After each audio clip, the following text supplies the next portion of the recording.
Hello friends, आज हम करने जा रहे हैं डेप्रीशिएशन का आज एक क्वेश्चन सॉल्व करेंगे।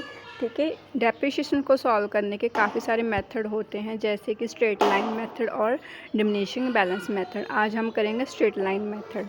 ठीक है, वीडियो को शुरू करने से पहले प्लीज़ मेरे चैनल को लाइक और सब्सक्राइब कर दीजिए। चलो आज हम इसे करते हैं, हम स्टार्ट करते हैं। ठीक है, पहले हमें देखना पड़ेगा कि डेप्रीशिएशन को कैसे सॉल्व करना है। ठीक है, डेप्रीशिएशन को सॉल्व करने से पहले हम उसकी वैल्यू देखेंगे कि हमारे पास मशीनरी की वैल्यू कितनी है। हमें सबसे पहले क्वेश्चन पढ़ना है, क्वेश्चन में देखना है हमारे पास कितनी कॉस्ट है। यहाँ पे हमारे पास मशीन की कॉस्ट है 1,90,000 और 10,000 इंस्टॉलेशन चार्ज हैं। इंस्टॉलेशन में चार्ज मीन्स कि उसको इंस्टॉल करने के चार्ज हैं 1,90,000 प्लस 10,000 उस ठीक है, उसको फैक्ट्री तक जहाँ बिजनेस तक लेके आने का जो भी कॉस्ट होती है इंस्टॉलेशन चार्ज, उसे हम प्लस करते हैं। तो हमारी टोटल कॉस्ट कितनी आ गई, 2 लाख आ गई। ठीक है, तो हमारी कॉस्ट ऑफ मशीनरी कितनी आ गई, 2 लाख। तो 1,90,000 plus 10,000 is equal to 2 lakh. ठीक है, ये हमारी आ गई कॉस्ट ऑफ एसिड्स। ठीक है, इसमें से हमारे पास क्वेश्चन में स्क्रैप वैल्यू भी मेंशन होती है, उसे हमने लेस करना है। तो देखते हैं कॉस्ट ऑफ एसिड्स में से एंड डेप्रीशिएशन निकालने के लिए कॉस्ट ऑफ एसिड्स में से हम क्या करेंगे, कॉस्ट ऑफ एसिड में से हम स्क्रैप वैल्यू को लेस कर देंगे। ठीक है, स्क्रैप वैल्यू को हमने लेस कर देना है और एस्टिमेशन लाइफ ऑफ एसिड्स लिखी होगी, कितने साल मशीनरी की लाइफ है। ठीक है, एस्टिमेटेड लाइफ होती है, उसके साथ हमने इसे डिवाइड कर देना है। तो हमारे पास 2 लाख तक कॉस्ट ऑफ मशीनरी थी ये वाली, तो माइनस 50,000 हमारे को स्क्रैप वैल्यू थी और उसको एस्टिमेशन लाइफ से डिवाइड कर देना है। एस्टिमेशन लाइफ हमारे पास कितनी है, 6। ठीक है, 6 ईयर। तो उसको हम जब हम 2 लाख में से 50,000 लेस करेंगे तो 1,50,000 आ जाएगा। उसको 6 से डिवाइड करने बाद हमारे पास 25,000 हमारे पास डेप्रीशिएशन आ जाएगी। ठीक है, ये तो होगी डेप्रीशिएशन की वैल्यू। यदि हमने रेट ऑफ डेप्रीशिएशन निकालना है तो हमें रेट ऑफ डेप्रीशिएशन भी निकाल सकते हैं। कैसे, हमारे पास अमाउंट ऑफ डेप्रीशिएशन आ गई, उसके नीचे हम डिवाइड कर देंगे उसे टोटल कॉस्ट ऑफ एसिड से। ठीक है, मल्टीप्लाई कर देंगे हम उसे 100 से। ठीक है, तो हमारे पास अमाउंट ऑफ डेप्रीशिएशन कितनी थी, अमाउंट ऑफ डेप्रीशिएशन हमारे पास थी 25,000 निकल के आई थी। ठीक है, तो 25,000 हमारे पास 25,000 निकल के आई थी, तो उसको हमने ऊपर लिख लेना है और डिवाइड किसके साथ कर देना है, total cost of machinery plus installation charge के साथ। ठीक है, इंस्टॉलेशन चार्ज को डिवाइड करना है इंटू हमारे पास क्या आ जाएगा, 100। तो हमारे रेट ऑफ डेप्रीशिएशन क्या आ जाएगा, 12.5% हमारा रेट ऑफ डेप्रीशिएशन आ जाएगा। ठीक है, डेप्रीशिएशन की वैल्यू ऊपर आएगी, कॉस्ट ऑफ एसिड नीचे आएगी, इंटू 100 लिख देना है। कॉस्ट ऑफ एसिड कौन सी है, ये वाली 2 लाख वाली है हमारी। ठीक है, इंटू 100 आ जाएगा। चलो अब हम करेंगे मशीनरी अकाउंट। हमने डेप्रीशिएशन निकालने का आपको तरीका दस दिया। ठीक है, अब हम करेंगे मशीनरी अकाउंट। मशीनरी अकाउंट कैसे करेंगे, जैसे कि ये हमारा मशीनरी अकाउंट है। ठीक है, पहले तो हम 2015 का 1 अप्रैल की डेट डाल लेंगे। ठीक है, जहाँ से हमारे अकाउंट स्टार्ट होते हैं, तो उससे टू बैंक अकाउंट डालकर जो भी हमने मशीनरी परचेज़ की है उसकी वैल्यू यहाँ पे आएगी। हमने मशीनरी परचेज़ की है तो हम उससे डेबिट साइड लिखेंगे मशीनरी की वैल्यू को। ठीक है, जो एक्चुअल वैल्यू स्टार्टिंग, ठीक है, ईयर के स्टार्टिंग में जो वैल्यू है विदाउट डेप्रीशिएशन से हमने पूरी अमाउंट यहाँ पे लिखनी है। 2 लाख की हमारे पास डेप्रीशिएशन है क्योंकि हमारे पास 2 लाख हमारी कॉस्ट ऑफ एसेट है क्योंकि हमने इतने की परचेज़ की थी। ठीक है, तो हमने इतने की परचेज़ की थी तो हमने डेप्रीशिएशन कितने 25,000 डेप्रीशिएशन वो हमने यहाँ पे निकाल कर बता दी कि 25,000 कैसे आया।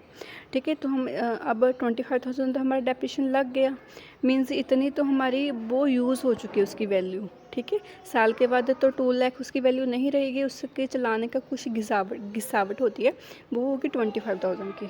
ठीक है, तो 2 लाख में से 25,000 लेस किया तो हमारे पास आएगा 175। एक साल के बाद उसकी वैल्यू कितनी रहेगी, बैलेंस 1,75,000।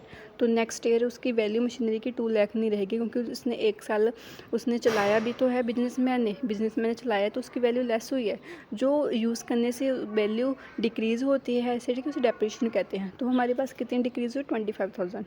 ठीक है, तो नेक्स्ट ईयर हमारे डेप्रीशिएशन को निकालने के बाद हमारे पास एसेट कितनी बची, 1,75,000। ठीक है, अब नेक्स्ट ईयर की स्टार्टिंग में है तो जब पूरा साल निकल जाएगा तो उस पर हम डेप्रीशिएशन लगा देंगे। डेप्रीशिएशन कितनी लगेगी, स्ट्रेट लाइन मेथड में हर साल same value of asset value of depreciation लगती है, सेम वैल्यू, ठीक है। तो 25,000 फर्स्ट ईयर में, सेकंड ईयर में भी 25,000 ही आएगा। तो 25,000 लेस करने के बाद हमारी स्टार्टिंग में कितनी वैल्यू थी, 1,75,000 थी। उसमें से 25,000 लेस किया तो हमारे पास कितनी आएगी, 1,50,000 हमारे पास अमाउंट बच गई। कितनी बन गई, बच गई 1,50,000, ठीक है। किसको लेस किया, 1,75,000 में से 25,000 को लेस करने के बाद हमारे पास कितना आ गया, 1,50,000, ठीक है। तो इनका प्लस करने के इतना आ जाएगा। तो नेक्स्ट ईयर हमारे पास तो 2 साल के बाद कितनी अमाउंट रहेगी मशीनरी की, 1,50,000। 1,50,000 हमारे पास वैल्यू रह गई। तो उसमें से डेप्रिसिएशन फिर लगा दो। डेप्रिसिएशन साल के एंड में लगेगा ना, साल के एंड में डेप्रिसिएशन लगेगी तो कितना आएगा, 25,000 की, और उसकी वैल्यू कम हो गई। उसके 1,50,000 में 25,000 लेस कर दिए तो 1,25,000 आ जाएगा। कितना आ जाएगा, 1,25,000 हमारी उसकी वैल्यू आ जाएगी, ठीक है। तो थर्ड ईयर के एंड में कितना आ जाएगा, 1,25,000। 1,25,000 में से उसकी डेप्रिसिएशन लेस हो गया, कितना आ गया, 25,000। 25,000 वैल्यू आ गई। तो 1,25,000 में 25,000 लेस कर दिया तो हमारे पास 4 ईयर के एंड में हमारे पास वैल्यू रह गई 1,00,000, ठीक है। तो हमारे 4 सालों का बनाया था हमने। 4 सालों के बाद हमारा जो डेप्रिसिएशन, जो हमारी मशीन की वैल्यू जो रह जाएगी वो कितनी रह जाएगी, 1,00,000, ठीक है। 4 सालों के बाद हमारे पास डेप्रिसिएशन वैल्यू कितनी रह जाएगी, 1,00,000। समझ लग गई। तो ऐसे हम डेप्रिसिएशन लगाकर हम पता कर सकते हैं, ठीक है, भी कितने सालों में हमारे पास इसकी वैल्यू नील हो जाएगी, ठीक है। चलो ये तो हमने 4 ईयर का निकाला था, ठीक है। उसके बाद हम डेप्रिसिएशन अकाउंट भी अलग से बना सकते हैं। जैसे कि मशीनरी अकाउंट था हमारा, मशीनरी अकाउंट डेबिट साइड आता है, तो वो कितना है, 25,000। तो प्रॉफिट एंड लॉस अकाउंट में से हमने प्रॉफिट एंड लॉस अकाउंट में से हमारी डेप्रिसिएशन कितनी लगी, 25,000, ठीक है। मशीनरी अकाउंट मतलब कि हम डेप्रिसिएशन, यहाँ पे सिर्फ डेप्रिसिएशन ही लिखना है। मशीनरी अकाउंट में कितनी डेप्रिसिएशन लगी हमारी, 25,000। उसको हम कहाँ से निकालेंगे, प्रॉफिट एंड लॉस अकाउंट में से डेबिट कर देंगे, ठीक है। तो machinery account 25,000, profit and loss account, ऐसे ही हमने हर साल इतनी ही अमाउंट डाल दी। ये हो गया हमारा डेप्रिसिएशन अकाउंट, ठीक है। डेप्रिसिएशन अकाउंट ईजी है, हर साल सेम ही अमाउंट डालनी है, क्योंकि हमने सेम अमाउंट ही निकाली होती है। 25,000 की अमाउंट निकाली है, वो हमने प्रॉफिट एंड लॉस अकाउंट में से चार्ज करना है। बस ऐसे ही हमने ऐसे सॉल्व कर देना है, ठीक है। चलो नेक्स्ट हम करेंगे, नेक्स्ट लेक्चर में हम करेंगे डिमिनिशिंग बैलेंस मेथड।